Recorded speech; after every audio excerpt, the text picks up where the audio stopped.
Good afternoon, everybody, and welcome back to Home Games Week 8. Oh my God, Week 8. How can it possibly be the 8th one of these?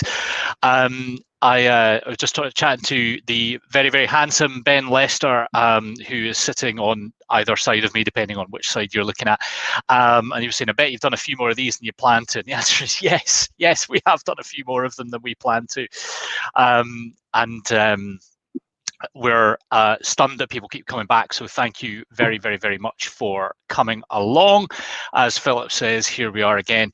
I think we've got quite a lot of first-timers this week, so thank you. We had something like 100 new registered just in the last few days, so the numbers are kind of scary. So thank you so much for coming and spending time with us. At some point, I'll do something like buy a proper light, so we're not just in a basement. And nobody said I should get rid of the trooper on the wall behind me, but maybe I should. Who knows? But thank you all for being here. For those of you that are fresh to it, I'll take you very, very briefly through what's happening. We're together for half an hour. The idea of Home Games isn't that we're going to solve the world, or that we're going to get to completely nut out a problem, or that you're going to have moments of clarity as they talk about in Pulp Fiction. I don't think that's what this is all about. What we want to do is spend a kind of diverting half hour together in a weird situation. And the thing that I've always said about Home Games is I want us to talk about things that we might talk about if lockdown and all that stuff wasn't happening. So that's what we're going to try to do. Ben is here from Praemium, as we said. Hello, Ben. Speak. Yay, Ben Hello. Works.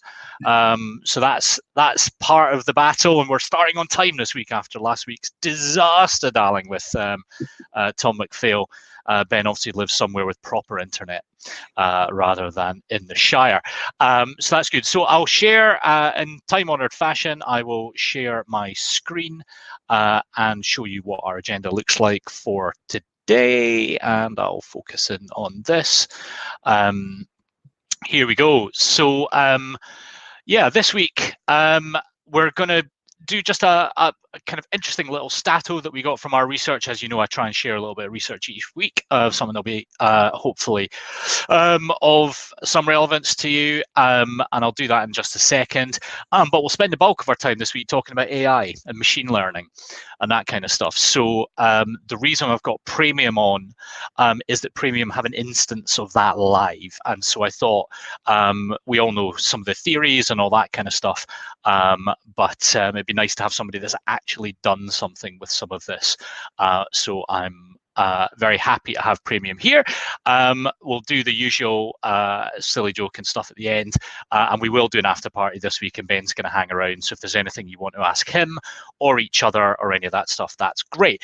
Chat is open, as you can see, and thanks, Andy. And please do, kick in whatever you want to know as you go through. I'll keep an eye out and do my version of multitasking. If anybody has any problems with their sound or video, I'm dropping a little link in the chat right now. And if you click on that, then what will happen is your feed will delay by 2 or 3 seconds. It doesn't hurt at all. And if you ever are finding that stuff is glitching or stuff's out of sync, that usually takes care of it. If you want to ask formal questions of Ben or of me, there's an Ask a Question button at the bottom of your screen, and you're very welcome to do that. I'll be watching for all of that. So let's have a little look at our tiny little bit of research here. This is from our State of the Advisor Nation research, which, as regular listeners will know, we ran in November last year with about 400 firms. And we asked firms, what will your business look like in 10 years' time? And I thought, because we're looking at AI and pooters and clever machine learning type stuff, that we might think about how firms see themselves in a decade's time. Now, we did this before lockdown and before coronavirus and all that kind of nonsense. So I guess we might get different answers now, and that might be interesting to hear from you in the right-hand column if any of you feel differently now about how your business might look compared to when we would have asked you in November. What I've done here is chunk down responses by the size of firm. Okay, so our coloured bars are the types of response. So that kind of deeply unattractive yellowy brown thing remains pretty much in the shape that we're in. The orangey one will have been bought out. Dark, what do you call that colour? I don't even know what you call that colour. Dark greeny bluey type thing is don't know, and frankly don't care, mate, because I'm out of here.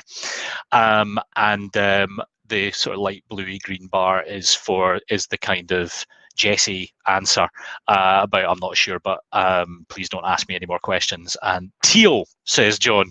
I've always wondered what teal was. I know it's a colour, but I don't really know what colour it is. And that furthest right one, maybe.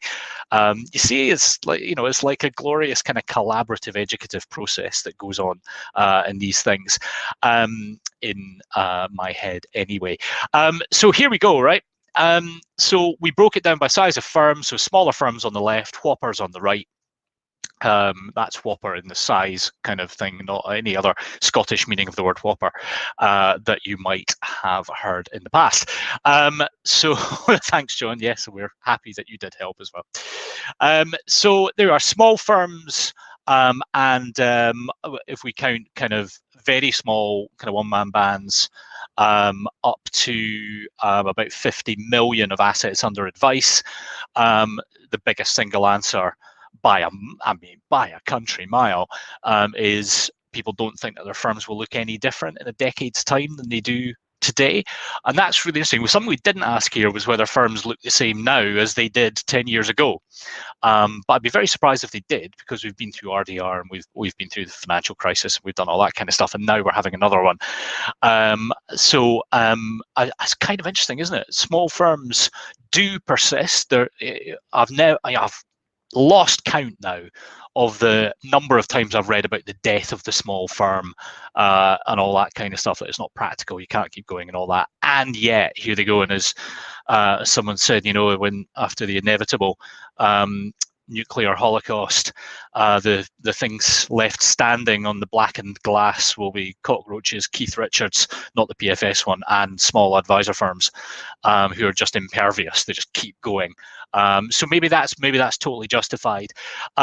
Interesting, in the kind of 25 to 50 million bit, a quarter of our respondents thought that they would have been bought out.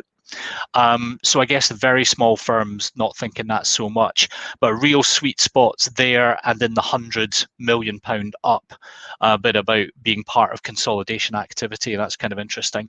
And have a look at a couple of the other spikes here. A third of our respondents in the 50 to 100 million category saying, and these are people that are controlling the businesses that they're working in, right? They don't know. That seems like a lot for what are decently sized businesses at that point in time. And even right up at the large end, a quarter of businesses saying, I'm really not sure what my business will look like in 10 years' time. How much business planning is it possible for advisor firms to do? And that's a kind of interesting question. I think you've got another interesting dynamic in these larger firms, the 250 million plus firms, a quarter of those feeling like they'll have been bought out as well. And so, what can we tell from this? Well, it's just attitudinal, right?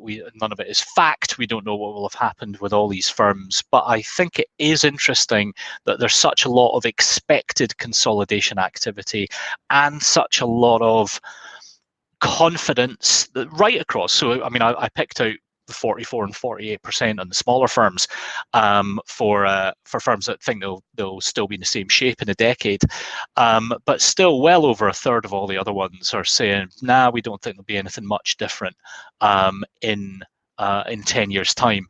And it's a bit like those exercises that happen at the end of every year when you predict where the FTSE will be at the end of the following year. It's just a guaranteed way to look stupid, and I kind of never answer any of those questions because I look stupid enough without any of that. But there you go. So Paul Miles says feels a bit naive to think businesses won't change, and you want to to have choices, and I think that's right, Paul. John says, I'm really not sure, I don't want to tell you. Might do, right? But sometimes in research, you got to put in a bucket for people that just don't feel comfortable being forced into one of the other buckets. And that's what that was there. So anyway, there we are. The thing that I would kind of, I don't know, encourage anybody watching or thinking about this stuff is there's no way any of our businesses are going to look the same in 10 years' time. Right, the one thing they won't do is look the same, whether it's from commercial pressures, tech pressures, fallouts from what we've just going through at the moment, or huge regulatory change that we can only even imagine at the moment. Something will have pushed it there, and I think Paul's absolutely nailed it. It's about being in a position to not have to do things. It's to do things because you want to do them and get out in front of them, and that's what's really crucial. So I'm going to hide the little bar chart thing at the moment now and get rid of that and come back to Ben, because if we're talking about trying to see into the future and get stuff going that's out there a little bit, one of the places that conversations often go is the rise of the machines, right? And machine learning in particular. So really happy to have you here, and it's nice to have Praemium here, and we've talked about you a couple of times as doing interesting stuff before. Praemium's a business that spans a lot of different stuff in a lot of different places. So just in case anybody on the right-hand side there isn't totally au fait with what you do you want to just give us a minute? You can pitch us for a minute, right? Okay. Do that, and then we'll get into the other stuff. Yeah, no, that's fine. Thank you. Thanks for having us here. And I think there's probably a lot of people that aren't familiar with us. So headquartered in Australia since 2001, originally started as a financial software business. And then we started to offer custodial solutions in the form of our managed accounts platform in Australia, and then subsequent to that into the UK. And then using the tech that we developed in the UK, we then launched a platform for the international market, which we distribute globally from our Jersey operation. And then alongside the managed accounts platform, we've got financial advice software business, which sort of offers portfolio administration, CRM, and financial planning tools. And that's for both, once again, the international and the UK market as well. So that's kind of the two core parts to our business. Brilliant. The reason that we are talking, other than it's nice to talk, and good for anybody to spend time coming on to go through this kind of strange environment, is you've got an instance of machine learning and AI live now inside your platform, and I think it's been live for a little while in Oz, and it's just getting going here. Exactly. So first things first, can you tell us what it is and what it does?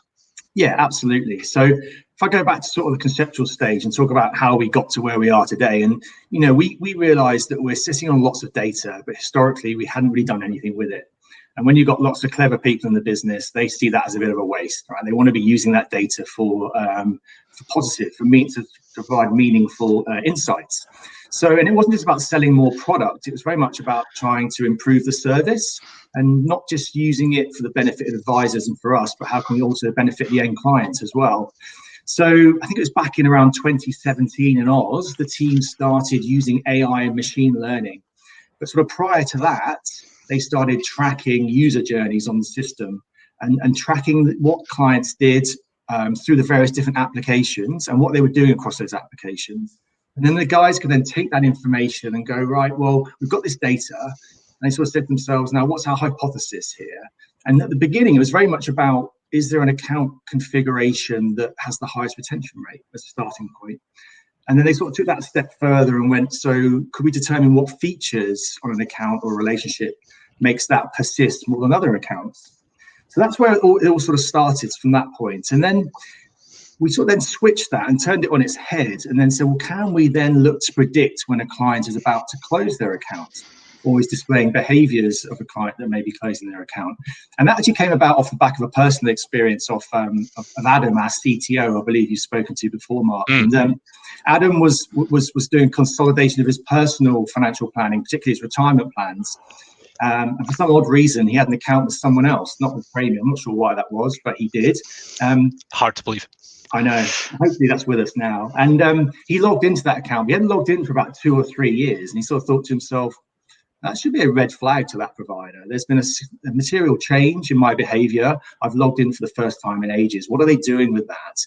And he had a sort of a light bulb moment in that we have all of that data, so what can we really do with it? So then we started to look at that data and effectively then sort of look at clients who had previously closed their accounts and what sort of journey they went on, mapping that with current clients on the platform. And where the two marry up or where they're very similar, we could then start to provide information to advisors to say this client is displaying the behaviors of someone that may be looking to close their account. And it actually has a degree of accuracy of around 85 or 90%. So it's pretty good, just from using the machine learning and the AI within the system.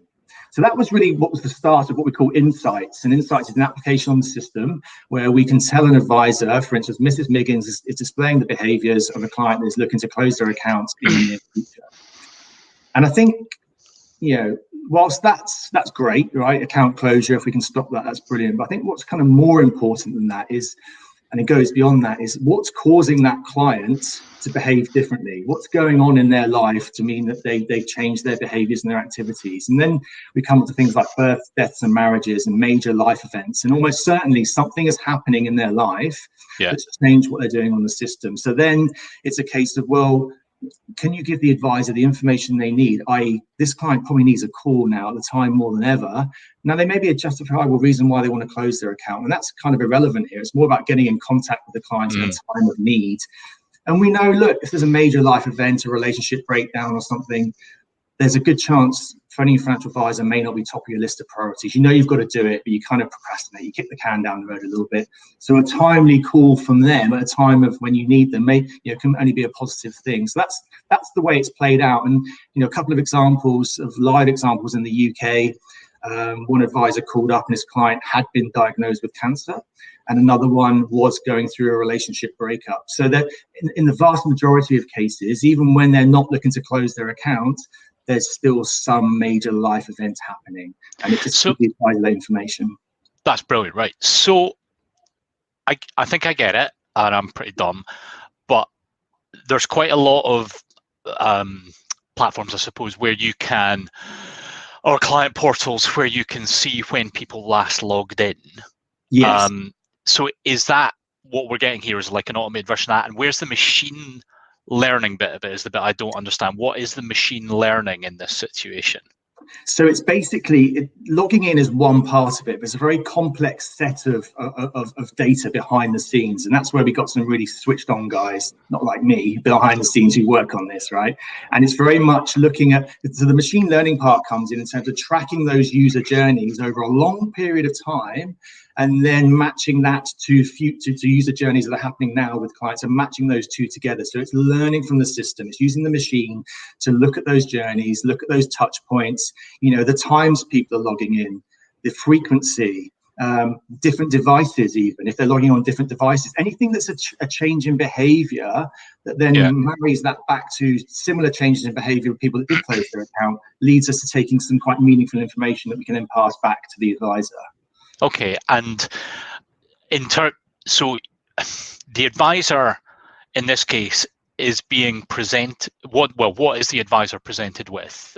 You might need to have a look at Mr. Paulson because he's logged in 6 times in the last 4 weeks and he's never done that before, that kind of thing. Well, but that sort of information we actually display part of the advisor portal anyway, the sort of frequency of logins. But this is sort of what we do here with Insights, because it's very complex data. We just feed through into the Insights application. It'll just say, Mrs. Miggins is displaying the behaviors of a client that may be looking to close their account. It's always there. We don't know the reason why. We just know that those behaviors are suggesting that all is not right there, and there's a call would be a good idea. And that's just fed through into the portal, so the advisor can then see that and see any clients that are currently displaying those behaviors, and then pick up the phone and have that conversation, and just sort of touch base with the client, ask if everything's okay, and then from there on, it generally the conversation develops to a point where they understand that something is happening, which they can then help them with. And obviously a prerequisite for this kind of stuff to work is that the client's got to be engaged with their online kind of portal and valuation and all that kind of stuff. Anyway, right? That's the fundamental part if you want any of this stuff to work. They've got to be engaging with us, yeah. Otherwise, we don't have the ability to obviously sort of track those journeys, etc. So yeah, they need to be engaging. And that'd be interesting, you know, again, over on the right, we get lots of different opinions in terms of who's up for what, you know, should clients have access to stuff. And the colour, I don't think I've ever been shy about colours to the mast. I think it's crazy to not give people access to look at stuff. But one of the pushes back, I suppose, is that no, the client should be coming to me. But I think that's an interesting point you raise about clients feeling a bit shy. You know, we can all think of clients with a brilliant relationship with their advisor when, if they are going through a relationship breakup, let's say, that's the first call they make is their IFA to say, "Hi Dave, I need to get this sorted out. Can you help me out?" But for every one of those, there'll be plenty, I should imagine, that don't want to do it. Absolutely. And even if they, you know, even if you've got a really good relationship, there's so much going on at that time. Your life's a bit of a whirlwind. Yeah. It's just one of those things. You put it off and you put it off, and then, you know, it could be nice for your advisor to pick up the phone to you at a time when you go, "Oh, do you know, it's such a relief you called me. I do need to speak to you," and then it can sort of develop from there. So that's great. So I've got a couple of questions coming in. Thank you very much. John, hi John, asks, is this actually machine learning? So is it being told what to look for, or is it learning what to look for itself? It's constantly learning all the time. So it's being told what to look for, but then it's learning from that. So, you know, for instance, the degree of accuracy will improve over time as the machine learns more and more, and it sort of improves over time. So yeah, it's a constantly evolving process. So you give it the parameters to look for. You know, these are the things that you kind of start it rolling, and then it's teaching itself. Exactly that, yeah. So we'll look at account closures and then track all those behaviors, all those journeys, and then it starts matching it to current clients on the system. And over time, yes, it will increase its degree of accuracy from those learnings. That's interesting. Jacob's asking, is there any evidence that calls from the advisor in that case can stop a client leaving a firm? That's kind of interesting. Maybe in Australia, is it a bit more developed? Have you seen any of that? Absolutely, yeah. There has been instances where they have actually stopped the client leaving. Absolutely, and like I said earlier, there may be a reason why the client needs to close their account. For instance, they may need access to that capital, for instance. But you know, so there's two things here. If you can stop the account leaving, that's great. But also, if you can just help a client at a time when they need financial advice, that's also very, very helpful for them. But yes, there has been instances where the account hasn't closed because of the interaction from the advisor. That's really interesting. And a couple of folk asking, is anybody else doing this kind of stuff in the UK? You don't have to answer that, Ben. I'm not sure. I don't know of anybody. There might be some backroom stuff. I've not seen it being surfaced out to advisors, though. Maybe you do know, Ben. We're not aware of anyone else doing it at the moment, no. But, you know, we talk about, 10 years' time, what do businesses look like? Yeah.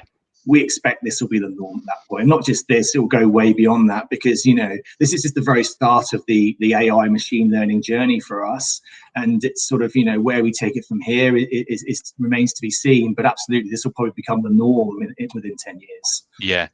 And it kind of speaks to what position the platforms hold, because it's that kind of diode between the platform and the practice management system, and you've got, I know you own one of each of those, and where do firms spend most of their time? And the answer is probably in the practice management system. But that doesn't mean that there isn't really, really good data being generated where the money sits. And I guess this is part of that, and it might be one of the things that platforms over in the fullness of time becomes part of what they offer to avoid being kind of completely commoditized down to just custody systems and that kind of stuff. Yes. Which would be interesting. Let's see. We've got a few now. Let's have a look. Jonathan saying, I suspect there's no evidence of specifically stopping someone leaving, but regularly and proactively contacting when they're going through life events must surely strengthen ties. So I'll let you say whether there's evidence or not. But I think that makes sense to me, Jonathan. That sounds self-evident, but I think this is about spotting when those life events are happening. Yeah, exactly. Like before I said, the client tells you, you know. Exactly that. And it's about sort of getting in contact with the client before it's almost too late, if you see what I mean. It's like the client may sort of kick the can down the road for a while, but you're getting that information much earlier in the timeline, so you can just pick up the phone and have that conversation. And like I said, if there's a major life event happening, this is the time when clients really need their advisors more than ever, because it's quite serious illness, relationship breakdown. Those are all things that require some form of financial planning, so they're going to need to have that conversation at some point with somebody, you would imagine. Yeah, and John popped a little question down there saying maybe platforms could use this type of data to predict when an advisor is about to leave, which is an interesting point of something. Of course, you can, if you want to predict if people are going to leave, any of us that are employers probably know things like you are allowed to read your employee's email if it's an employee system. You do that anyway, but I think the surveillance state isn't what we're going for here. I think we're that's interesting, because we could look at, if we're tracking client journeys, tracking employee journeys is also interesting, because we could potentially highlight training needs within the business, whether the power planners, the advisors, or the administrators are using the system in a certain way, looking at the journey, what they're trying to do, and maybe feeding that back and saying, look, there's a more efficient way of doing this on our system, and we can look at that through tracking user journeys and machine learning as well. Yeah, pretty handy in identifying vulnerability triggers, says Nick, and that's a really interesting one. And this is where this stuff is fun for me. So I think somebody had to go first and get an instance of something live, and I think that I'm pretty sure that's you. Like I say, I can't think of anybody else. Other platforms must have that data available in the same way, but it's what you do with it. And something like vulnerability, that's really interesting. So, not part of this one today, we might do a vulnerable client session in the weeks to come, but one of the things is kind of erratic patterns of behavior where a client is, you see it in D2C a little bit more sometimes, where clients develop patterns of taking income once a year or something, and then suddenly something weird happens, and that sometimes can indicate vulnerability or a scam or something like that. So I guess you could do that. Your colleague Mark, John, is saying the system knows the parameters because it's learned them based on a data set. You don't program the outcomes, but you ask an algorithm to find them. So I guess you could then say, we would like to look for vulnerability triggers, and as long as we say they look like this, then the system can go and find those. It would take that and start to look for those with previous user journeys.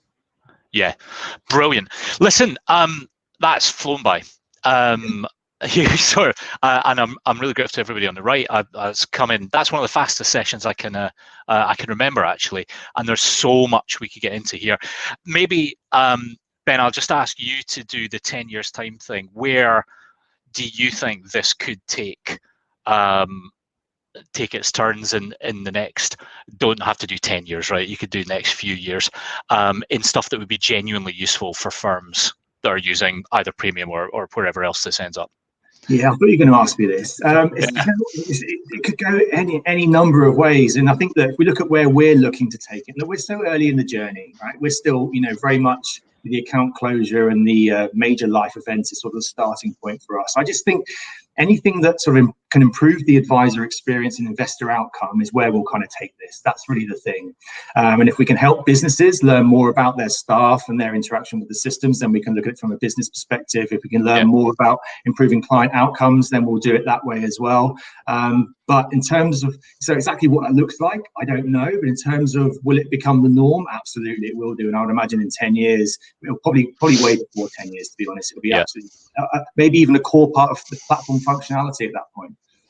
Well, that's kind of where it might go, where it's just something that gets baked in. You would expect insights on how stuff's being used and that kind of stuff. Well, listen, that's brilliant. I'm going to, we'll release Ben very shortly. I'm going to share my screen once again, and we'll draw the main part of the session to close, and I'll just focus in on this again. So our usual bit of housekeeping here.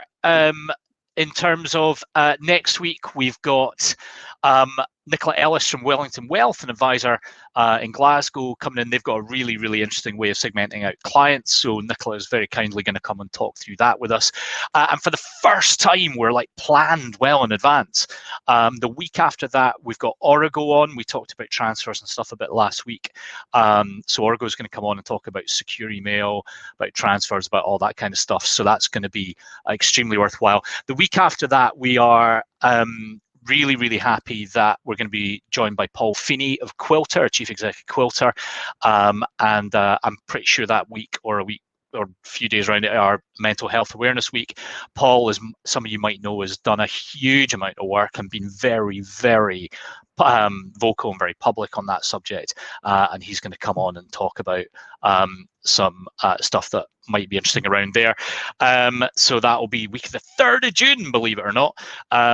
I don't know what will be happening in England by then. In Scotland, we'll probably be allowed to do 3 pieces of exercise a day by then, which is ridiculous because I know virtually no Scots that would do any more than 1, and frankly, more than even doing 1 seems like a long way off sometimes. So there we go. That's what's coming up.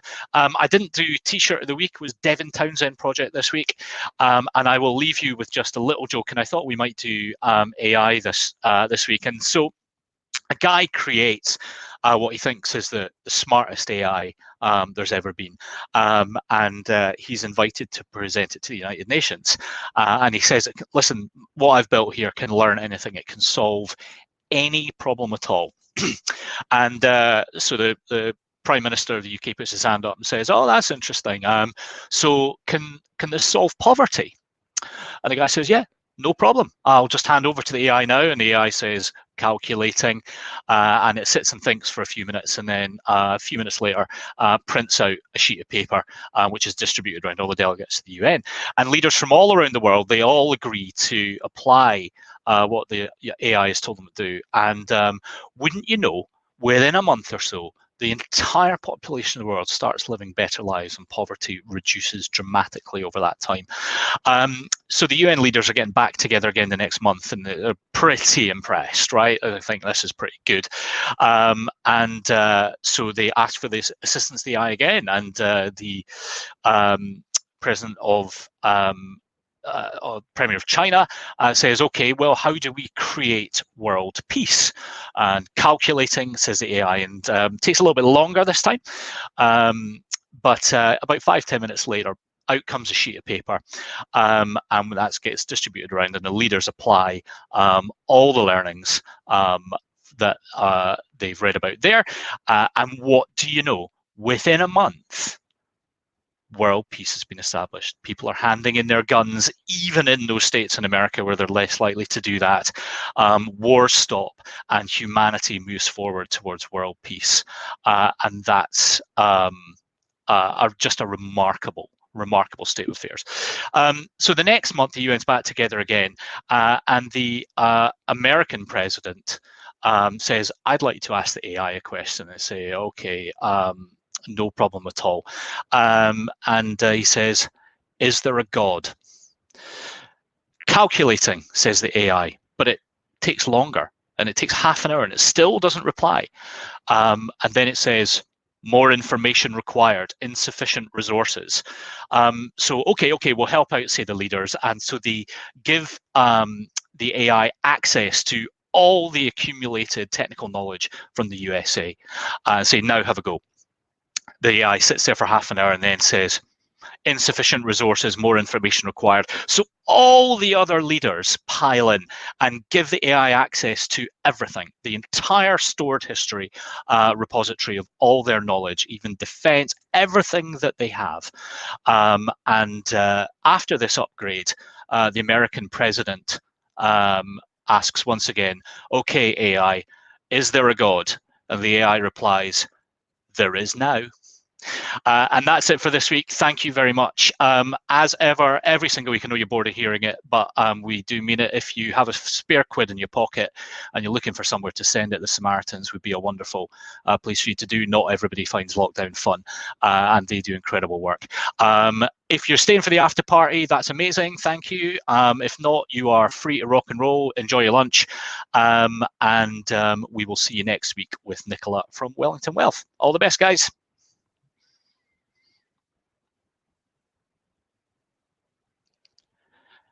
And we're out. So I will get rid of that. Now, that was... that joke took a bit longer than I meant it to take. Somebody said Ronnie Corbett is nervous right now, and I'm considerably taller than Ronnie Corbett, right? So there's just one of the main differences. So that was cool. So yeah, I wonder, what about trying to get AI into other parts of the advice proposition? Could back office systems, was there anything that they could be doing around that? Is there any kind of trigger points that through client portals, I suppose, or something like that?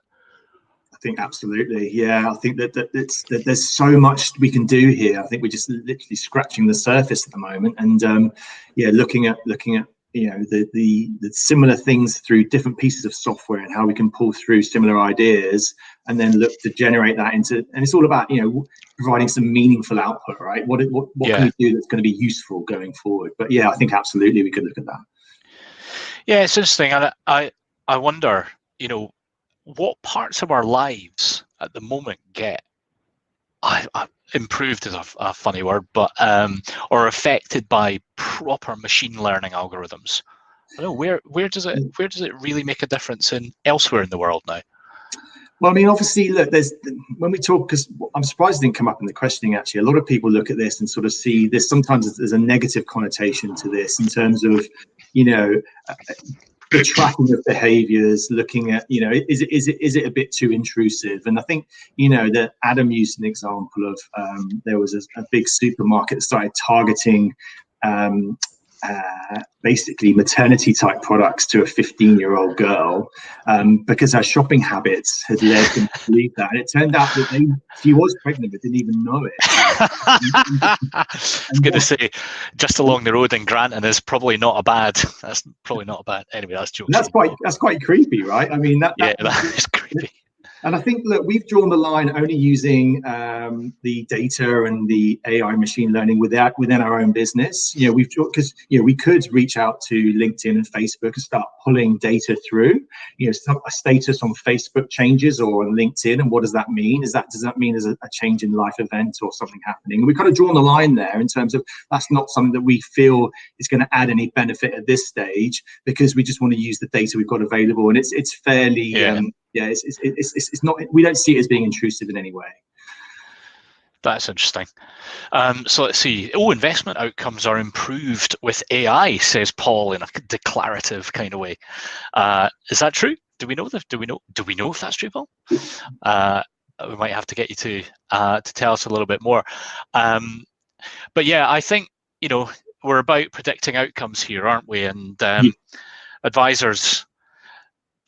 I've kind of got that's the game, isn't it? Because you create a financial plan, you're trying to predict an outcome with a reasonable degree of certainty, and that's going to get into investment construction for sure.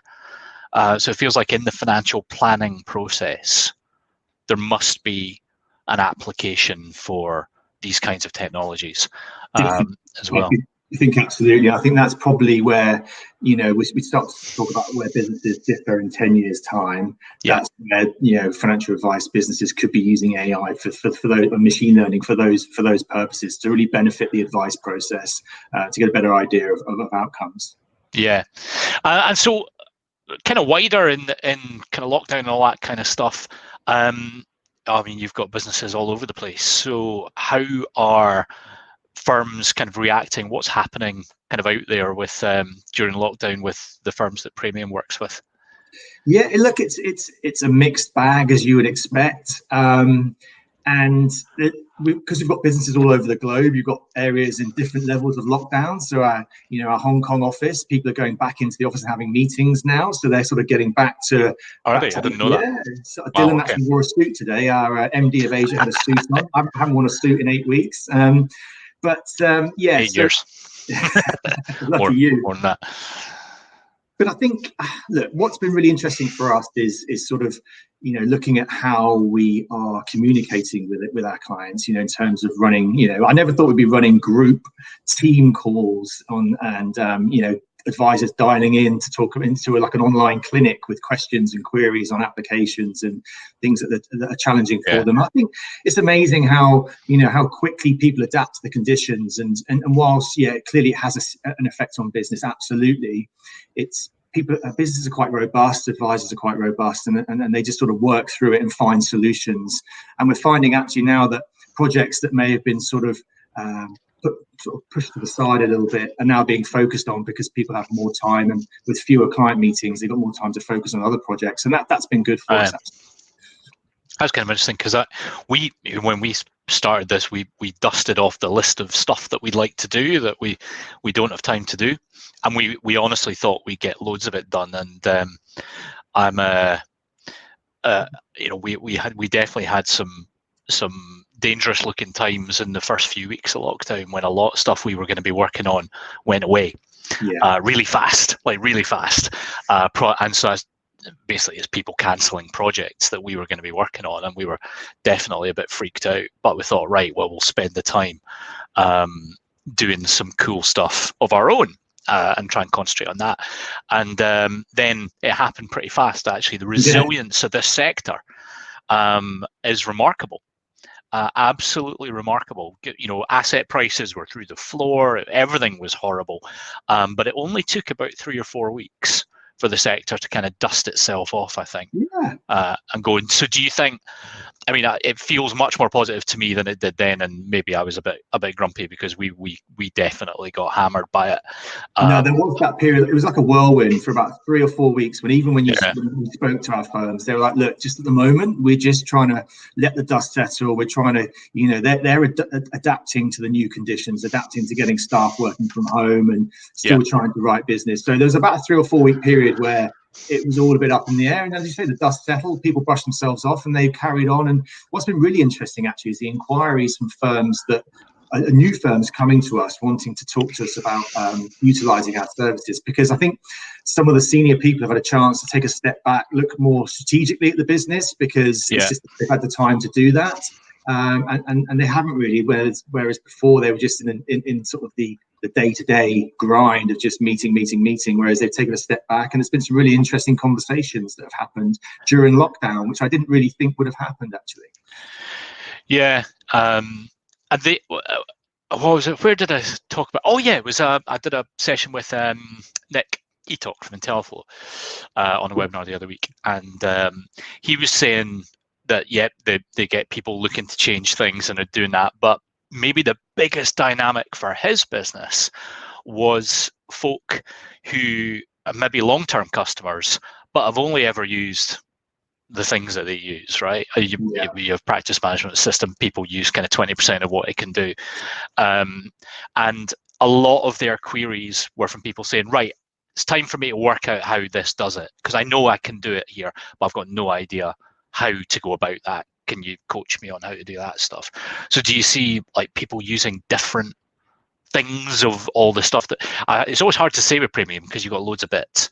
Absolutely, yeah. Because I think that when you're in a situation like this, you need to let the technology do the work for you. And if you're not utilizing the system to its full potential, then you're not getting the most out of it. And yeah, we're similar. In the financial advice software space, it's typical for firms to use 10 to 20% of the functionality. They do the bare minimum, and then just crack on and do the other stuff the way they're used to doing it. Yeah. In an environment like this is where that technology can really help you grow your business or maintain your business levels by using the technology to your advantage. So yes, we absolutely have seen that. Yeah, and here's an interesting thing from Andy, who works in a company that services advisor firms. He called a couple of his advisor clients, and they appreciated the just checking in kind of thing just as much as clients might. It's kind of easy to forget advisors are people too, or at least most of them are. Some of them are. Well, we found communication between both internally and externally has become much better, and we've developed even stronger relationships with our advisor firms because we're speaking to them so much more. Because whereas before you would have had a face-to-face every now and again, now the guys are talking to them on a daily, weekly basis, and so that for us has been a real positive from all of this. Yeah. Makes sense. Listen, we're about 1:15. There's still quite a lot of people. There's still kind of thick end of 100 people on this. But I think what we might do is call it there. If you are still on, I would just a couple of things that might be of interest. We're doing a demo tomorrow of our fintech thing, our platform analyzer tool. That's at 11 o'clock tomorrow. If you want to find out about the stuff that we're doing, there's a follow button somewhere for following the Landcat on Crowdcast.